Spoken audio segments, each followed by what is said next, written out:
ये निष्ठा और ये आत्मगौरव अगर हमें 1947 में होता तो अब तक भारत हो गया होता। कोई भी देश जब वो आजाद होता है, जब वो स्वतंत्र होता है किसी लंबे समय से के बाद, तो अपनी सभ्यता की मूल अवधारणाओं को देखता है। किन अवधारणाओं के आधार पर हम फिर से अपने समाज का, अपनी सभ्यता का, अपने बल का पुनर्निर्धारण कर सकते हैं। अगर हमने 1947 में ऐसा किया होता, वो कुछ कठिन नहीं था।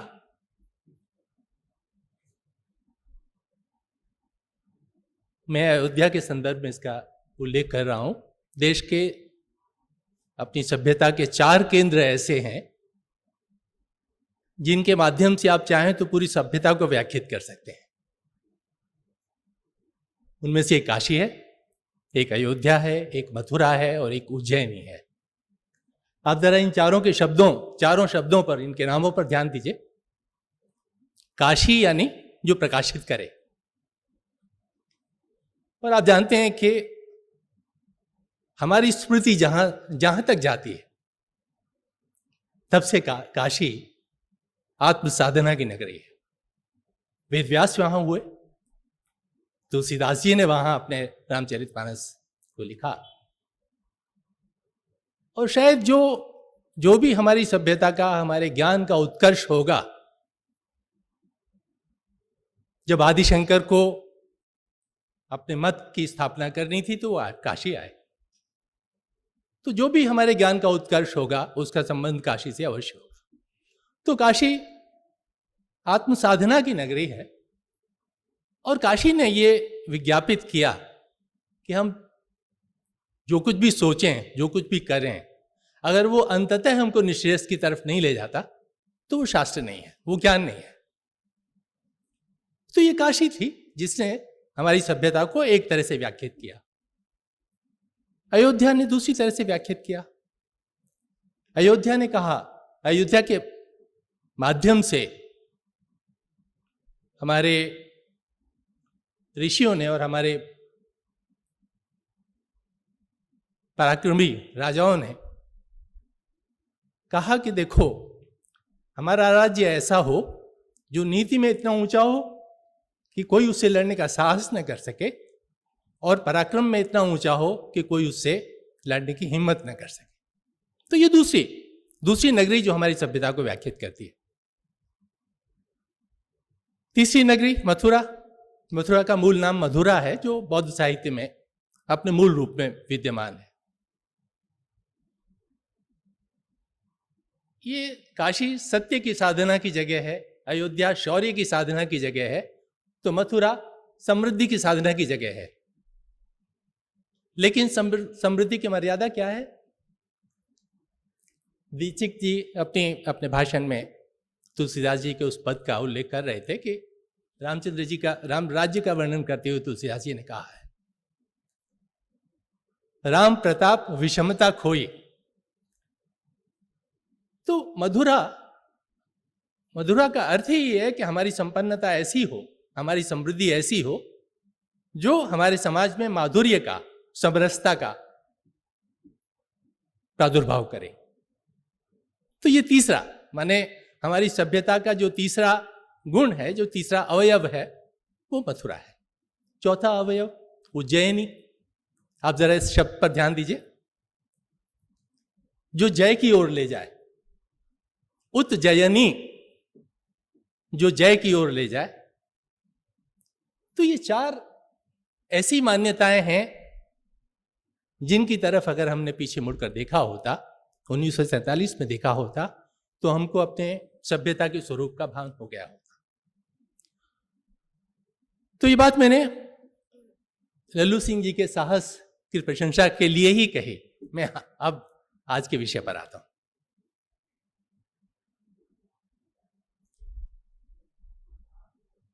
संदीप जोशी ने कहा कि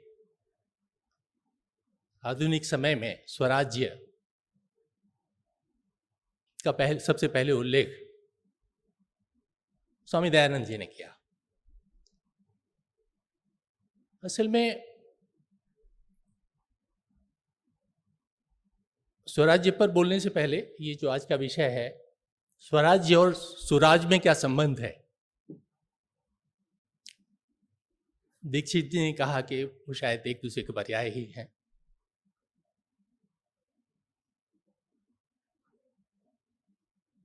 सुराज और स्वराज इन दोनों शब्दों का उपयोग सबसे पहले राष्ट्रीय आंदोलन के दिनों में हुआ।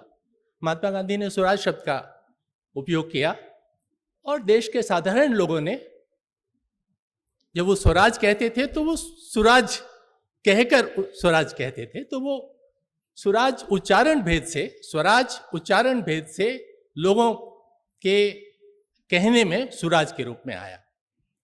तो ये जो उसका उल्लेख है राष्ट्रीय आंदोलन के दौरान, वो समानार्थी है,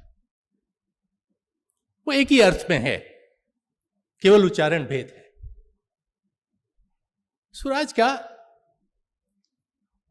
एक बार दोबारा उल्लेख हुआ और वो उल्लेख आडवाणी जी ने किया। आडवाणी जी ने कहा कि हम सुराज देना चाहते हैं। दीक्षित जी ने भी शायद उसका उल्लेख किया कि वो हमारा लक्ष्य सुराज होना चाहिए और सुराज और स्वराज एक ही है। मैं ये अध्यक्ष का काम नहीं है कि वो कोई विमत जाहिर करे, लेकिन इस विषय की ठीक व्याख्या के लिए मैं ये कहना चाहूँगा कि जब स्वराज और सुराज स्वतंत्रता आंदोलन के दौरान बोला गया तो समानार्थी अर्थ में बोला गया। जब आडवाणी जी ने उसका उल्लेख किया तो वो समानार्थी नहीं था। आडवाणी जी ने उसकी व्याख्या भी की। आडवाणी जी ने कहा कि वो गुड गवर्नेंस, उनका सुराज से आशय गुड गवर्नेंस है। गुड गवर्नेंस कोई तात्कालिक उद्देश्य हो सकता है, दूरगामी उद्देश्य नहीं हो सकता, लेकिन ये जो गुड गवर्नेंस है, इसको अगर आप सैद्धांतिक रूप से कहें तो वेस्ट ने उसके लिए यूरोप ने उसके लिए एक दूसरी टर्म इस्तेमाल की है, वेलफेयर स्टेट। तो मैं ये कहना चाहता हूं कि ये स्वराज्य और वेलफेयर स्टेट, ये दो भिन्न दृष्टियां हैं, और केवल भिन्न दृष्टियां नहीं हैं बल्कि विपरीत दृष्टियां हैं। जहां स्वराज होगा वहां हम वेलफेयर स्टेट की बात नहीं कर सकते।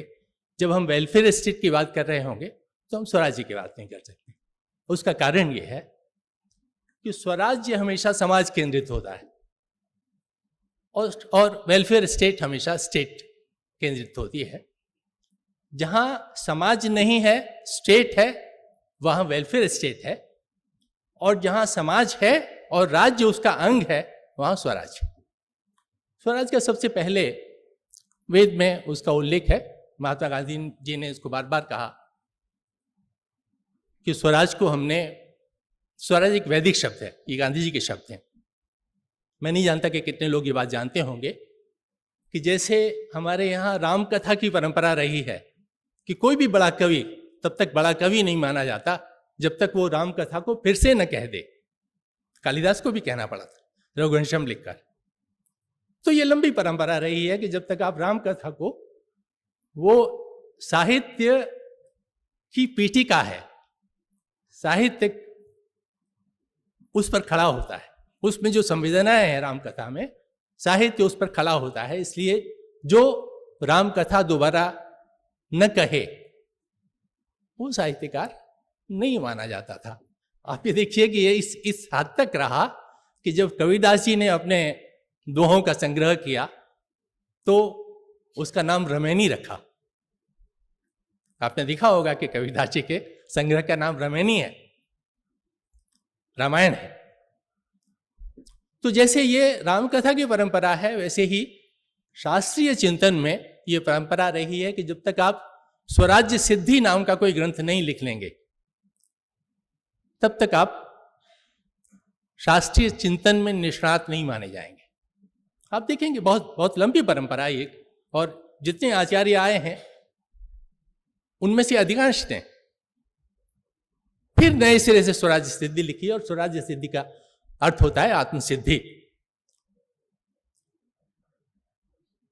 तो जैसे गांधी जी ने कहा कि ये स्वराज मूलतः वैदिक शब्द है, और मैं ये जोड़ना चाहूंगा कि स्वराज्य से जो व्यवस्था निकलती है वो मूलतः नैतिक व्यवस्था होती है। मैं एक दो सूचनाएं देने के बाद फिर इस पर आऊंगा कि स्वराज्य क्या है और स्वराज क्या है और दोनों में क्या अंतर है, और मैं बहुत कोशिश करूंगा कि कम से कम समय में अपनी बात कह दूं। मैं नहीं जानता कि आप कितने थके हैं, मैं तो थका हूं।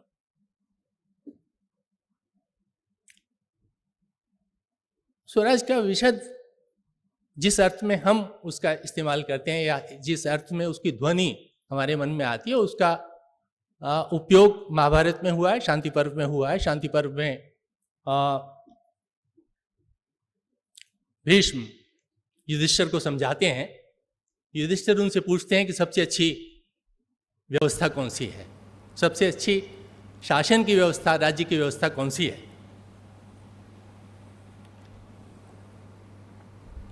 तो आज के पॉलिटिकल साइंटिस्ट जितनी तरह की व्यवस्थाएं जानते हैं, उससे मिलती जुलती व्यवस्थाओं का वर्णन करते हुए भीष्म कहते हैं कि इनमें सबसे श्रेष्ठ स्वराज्य व्यवस्था है। उसके बाद राजनीतिक व्यवस्था के तौर पर इसका उल्लेख बहुत नहीं हुआ। उसका कारण यह है कि इसकी आवश्यकता नहीं थी। अगर देश में स्वराज्य हो तो आप क्यों कहेंगे? तो उसका सबसे पहले उल्लेख मिलता है मुस्लिम काल में। आप जानते हैं कि दक्षिण में जब उत्तर का एक बहुलांश, पूरा उत्तर तो कभी किसी के हाथ में नहीं गया, लेकिन उत्तर का एक बड़ा हिस्सा मुस्लिम शासकों के हाथ में चला गया, तो दक्षिण में वो जो हमारी सभ्यता का पौरुष है वो प्रकट हुआ। श्रृंगेरी आचार्य के नेतृत्व में एक राज्य स्थापित हुआ, विजयनगरम राज्य। और तब पहली बार, मतलब ऐतिहासिक काल में पहली बार, जो आज का जो काल है उसमें पहली बार ये हुआ कि विद्यारण्य स्वामी ने उनसे कहा कि जो तुम राज्य खड़ा कर रहे हो वो स्वराज्य की व्यवस्था है, वो धर्म राज्य की व्यवस्था है। दूसरी बार उसका इस्तेमाल, उस शब्द का इस्तेमाल हुआ। आप जानते हैं जब शिवाजी ने अपना राज्य स्थापित किया तो रामदास जी ने उनसे कहा कि तुम हिंदवी राज्य स्वराज्य, हिंदवी स्वराज्य कायम कर रहे हो। उसके बाद स्वामी दयानंद ने इसका उल्लेख किया, और उसके बाद जानते हैं आप कि किन किन लोगों ने किया, जिनमें सबसे महत्वपूर्ण महात्मा गांधी। तो ये अंतर क्या है? ये जो समाज केंद्रित व्यवस्था है इसमें और जो राज्य केंद्रित व्यवस्था है उसमें अंतर क्या है? तो गांधी जी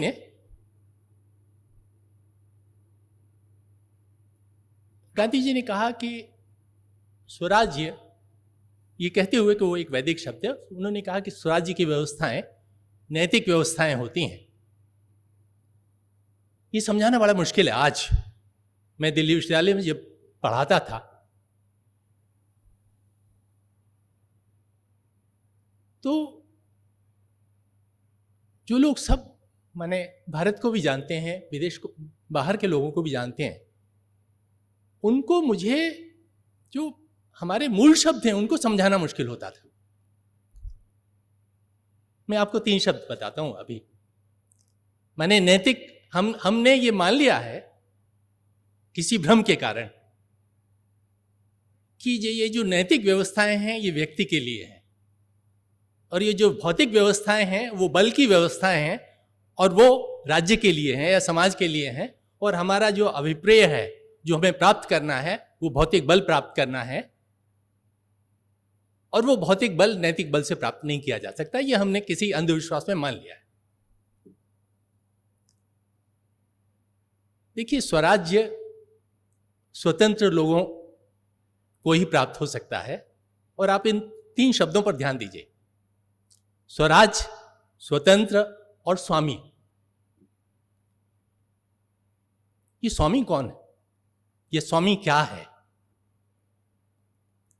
आप किसी भी डिक्शनरी को उठाकर देख लीजिए, या आप किसी पंडित से भी पूछ लीजिए तो वो कहेगा कि स्वामी माने मालिक। तो स्वामी का अर्थ तो मालिक नहीं है। दीक्षित जी ने स्व की बहुत अच्छी व्याख्या की, जिसका अपने ऊपर अधिकार हो वो स्वामी है। तुलसीदास जी गोस्वामी है।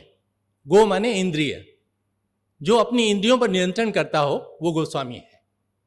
जो अपने मन पर नियंत्रण करता हो वो स्वामी है। आप इस अर्थ में इस शब्द का उपयोग होते हुए आप कभी तमिलनाडु चले जाइए, वहां हर आदमी दूसरे आदमी को स्वामी कहकर ही पुकारेगा। अगर आप किसी ऑटो रिक्शा में जा रहे होंगे तो आपसे पूछेगा कि स्वामी कहां जाना है। वहां जो इस आधुनिक काल के सबसे महान पुरुष थे, आचार्य, हमारे आचार्य कांची आचार्य, महास्वामी।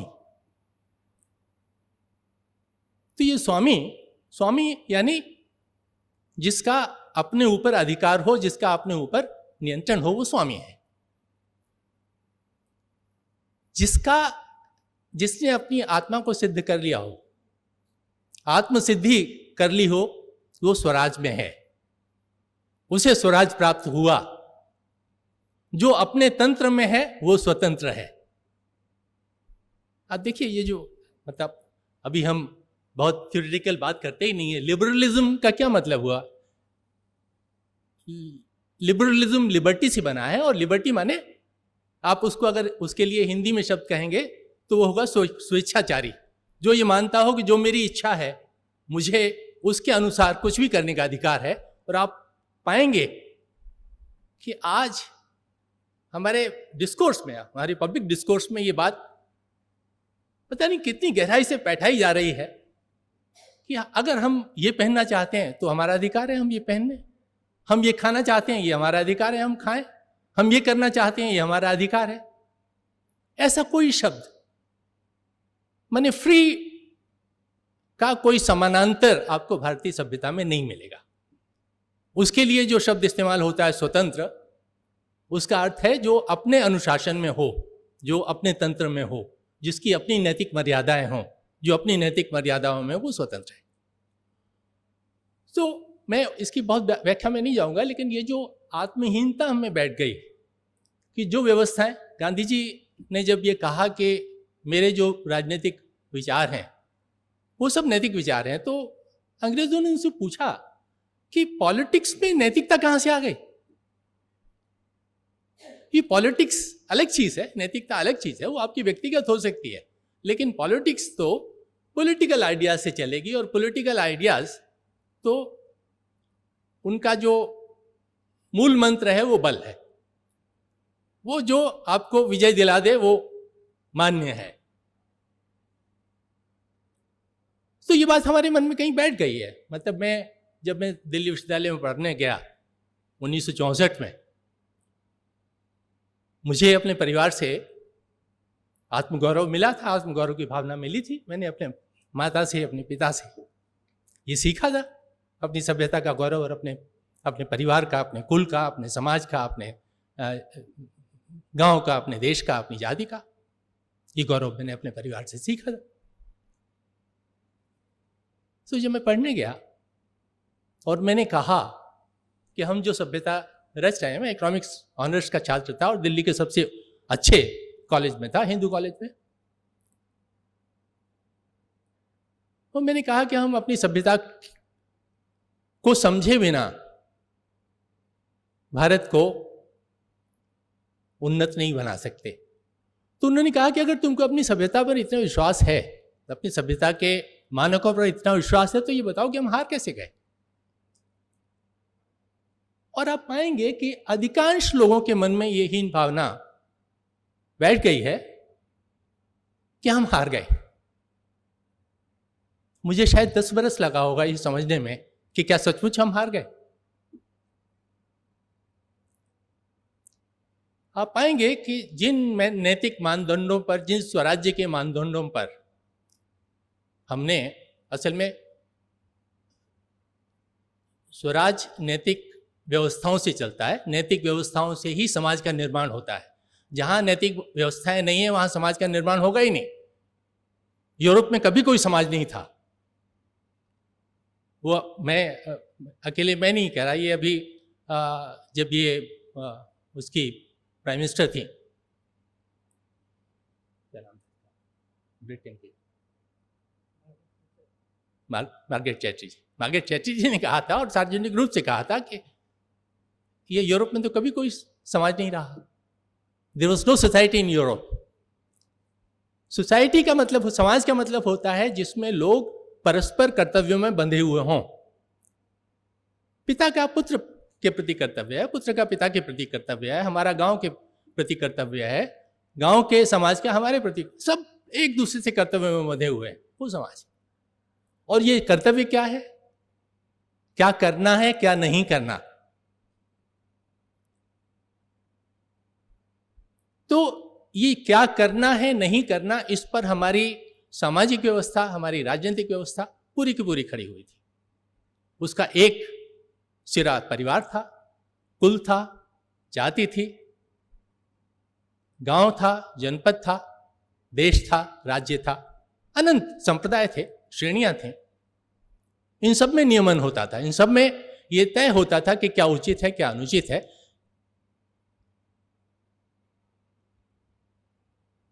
स्वराज्य असल में जो समाज है वो 4 प्रतिष्ठानों पर खड़ा होता है। कोई भी समाज, मतलब ये भारतीय समाज, मैं कोई भी समाज तो शायद गलत होगा कहना, भारतीय समाज 4 तरह के प्रतिष्ठानों पर खड़ा है। एक बल का प्रतिष्ठान है जिसका प्रतिनिधित्व तो राज्य करता है, न्याय का प्रतिष्ठान है, वित्त का प्रतिष्ठान है और धर्म का प्रतिष्ठान। यूरोप ने जो राज्यतंत्र बनाया उसमें न्याय के प्रतिष्ठान और वित्त के प्रतिष्ठान को राज्य के प्रतिष्ठान में समाहित कर दिया।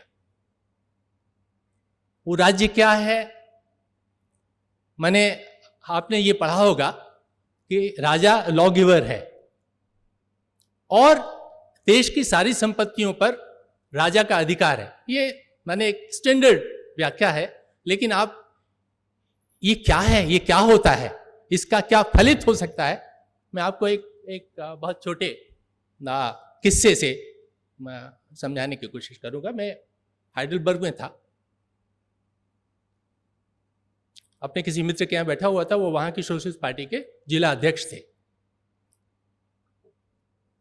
उनका कोई भतीजा अचानक उनसे मिलने आया, तो उन्होंने कहा, वो वकील थे, तो उन्होंने कहा कि देखो तुम 18 साल के नहीं हुए, तुम सिगरेट पी रहे हो, मैं तुम्हें गिरफ्तार करवा सकता हूं। भतीजे ने उतना ही शरारत से, उतना ही हंसते हुए कहा कि अंकल आज मैं 18 साल का हो गया, मैं सिगरेट पी सकता हूं, अगर आप मुझे सिगरेट पीने से रोक के तो मैं आपको अरेस्ट करवा सकता हूं। मुझे समझ में नहीं आया कि ये क्या है, तो मैंने पूछा, तो उन्होंने कहा कि लॉ ये है, यहां एडल्ट होने की उम्र 18 साल है। लॉ ये है कि 18 साल तक कोई आदमी सिगरेट नहीं पी सकता, शराब नहीं पी सकता, और ये राज्य का आदेश है और इसको लागू करवाने का दायित्व परिवार का है। अगर कोई परिवार इस दायित्व को पूरा नहीं करता तो वो लॉ को तोड़ता है और ही कैन बी अरेस्टेड। ये जो है ना, आप असल में हमें ये लगेगा कि जैसे ये तो यूरोप की बात हुई, हमारे यहां ये नहीं हो सकता। आपका लॉ क्या है, हमने इतनी बड़ी जुडिशरी खड़ी कर ली, वो राज्य का हिस्सा है। जुडिशरी राज्य की परिभाषा में जुडिशरी भी आती है, वो राज्य से बाहर नहीं है। हमारी जुडिशरी क्या है, कोई आदमी आया आपके घर में, आपकी किसी बहन को, बेटी को या मां को वॉलेट करने की कोशिश की, आप नहीं देख सकते, आपने उसको जान से मार दिया।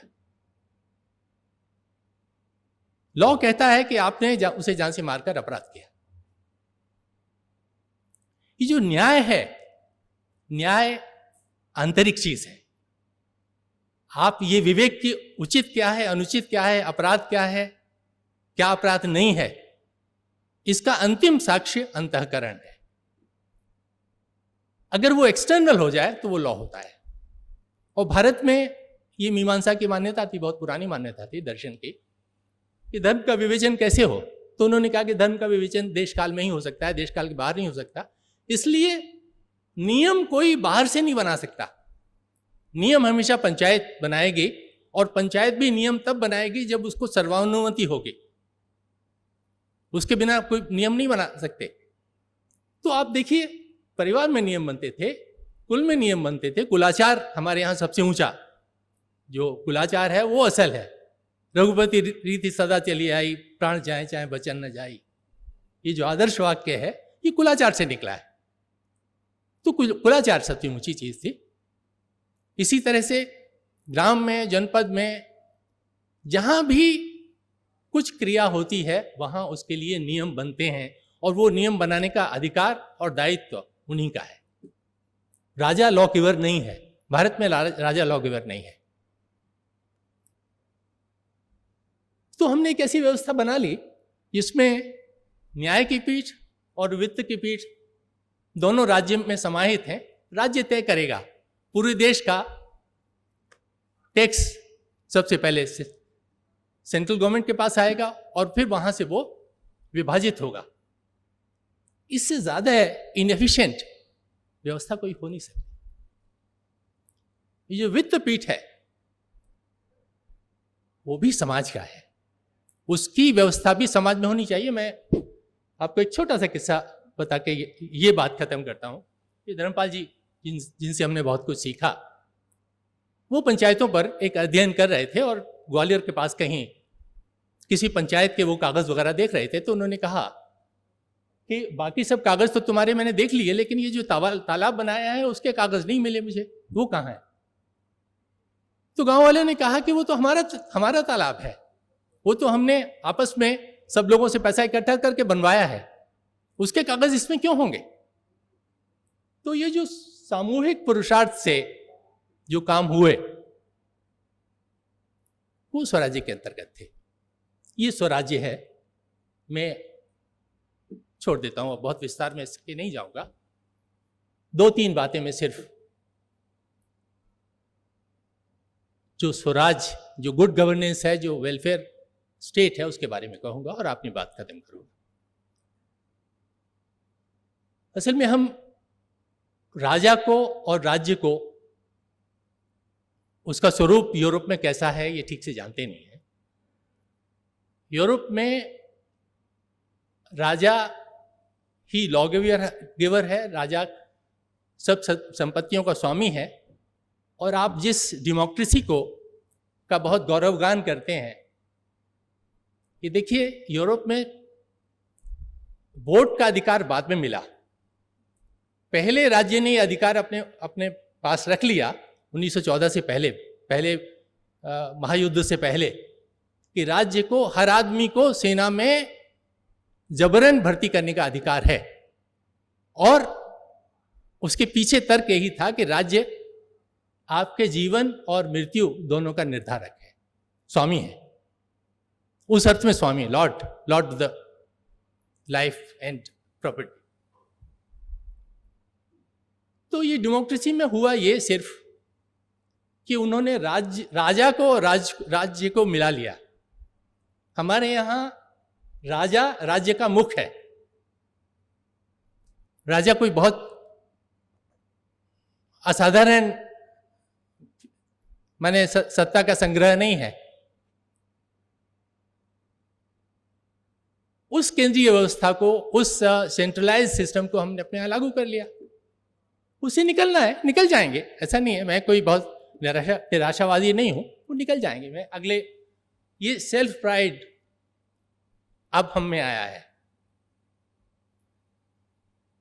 और मैं समझता हूं कि अगले 20 वर्ष में हम इससे निकल जाएंगे और भारत को जैसा होना चाहिए वैसा कर लेंगे।